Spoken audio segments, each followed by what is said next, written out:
আজি আমাৰ বিজনী সমষ্টি হিচাপে বিপিএফ দলৰ পৰা এটা ৰাজহুৱা সভা হৈছে।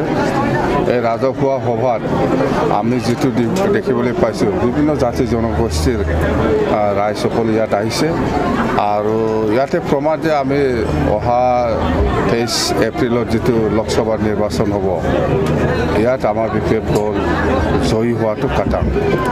আৰু আজি ইয়াত আৰু আমি দেখিবলৈ পাইছোঁ যে BTC ৰিজনৰ বেংগলী টাইগাৰ ফ'ৰ্চৰ চাৰেণ্ডাৰসকলে আমাৰ বিপিএফ দলত জইনিং কৰিছোঁ। আমি সেইটো ৱেলকাম জনাইছোঁ। আৰু সংবিজিত গৰ্ডৰ 15-16জন মান আমাৰ বিপিএফ দলত জইন কৰিছোঁ। তো আমি ৱেলকাম জনাইছোঁ ইহঁতকো। মুঠতে আজিৰ দিনত আমি 5টা সমষ্টি ইতিমধ্যে আমি শেষ কৰিছোঁ।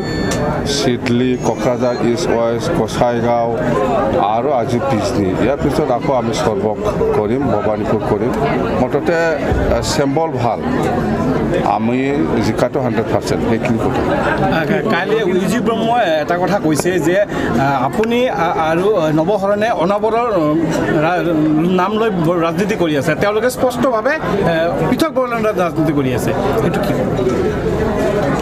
মানে ইউজি ব্ৰহ্মৰ কথাৰ ভিতৰত 100% মিছা কথা কোৱা মানুহ আপোনালোকক মই আজি ৰাজহুৱাভাৱেও কৈছোঁ যে বডোলেণ্ড ছেপাৰেটিষ্টে ডিমাণ্ড কৰিছে, আন্দোলন কৰি আছে, কিন্তু লিখি পেলাই দিছে কি বস্তু, এইটো অপেন কৰা নাই কিয় ইউজি ব্ৰহ্মই? এইটোৱে মিছা। বডোলেণ্ড আন্দোলনটো ইহঁতৰতো মিছা নাটক। বডোলেণ্ড বিচৰা নাই, ইহঁতে লিখি পেলাই বেলেগ বস্তু দিছে। এইটো আমি সময়ত আমি ওলাম, আছে আমাৰ হাতত আছে। এইটোৱেই মিছা। মূৰ্খাওক আপুনি জীৱনত বিশ্বাস নকৰিব।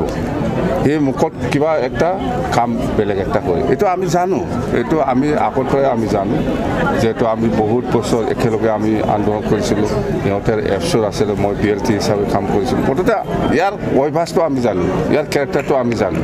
বিদায়ৰ লগত কি ক'ব ইতিমধ্যে আলোচনা কৰি? নাই, বিদায়ৰ লগত আমি যোগাযোগ কৰি আছোঁ, আহিব। আগত আমি 6 মাহমান আগতো আমি যোগাযোগ কৰিছিলোঁ। বিদায় গ্ৰুপ, সংবিজিত গ্ৰুপ যিটো কয়, মানে কিছুমান পৰিৱেশৰ কাৰণে আহিব পৰা নাই। মুঠতে আমি আশাবাদী। চৰকাৰৰ লগতো আমি আলোচনা কৰিছোঁ, ভাৰত চৰকাৰৰ লগতো আমি আলোচনা কৰিছোঁ, ষ্টেট গভৰ্ণমেণ্টৰ লগতো সেইটো বিষয় লৈ আমি আলোচনা কৰিছোঁ। নিশ্চয় আহিব। আহিলে আমি গোবিন্দ গ্ৰুপ হওক, ৰঞ্জন দৈমাৰী হওক, সংবিজিত গ্ৰুপ হওক, তিনিটা একেলগে লগ লাগি আলোচনা কৰি সমাধান কৰি দিম। কংগ্ৰেছে দুৰ্গা দাস বড়ো ইয়াতে কোকৰাঝাৰত খেলিব বুলি কথা ওলাইছে। নাই, খেলিব পাৰে। আমাৰতো কংগ্ৰেছৰ লগত কিবা নাই, কি বুলি কয়, মিত্ৰতা নাই। আমাৰ মিত্ৰতাটো BJP আৰু AGPৰ লগত। কথা নৱশৰণীয়া সন্দৰ্ভত নক'লে আপুনি? নৱশৰণীয়া ইয়াত মানে খাউনত নাহে। এতিয়া আমাৰ যুদ্ধ আপচুৰ লগত।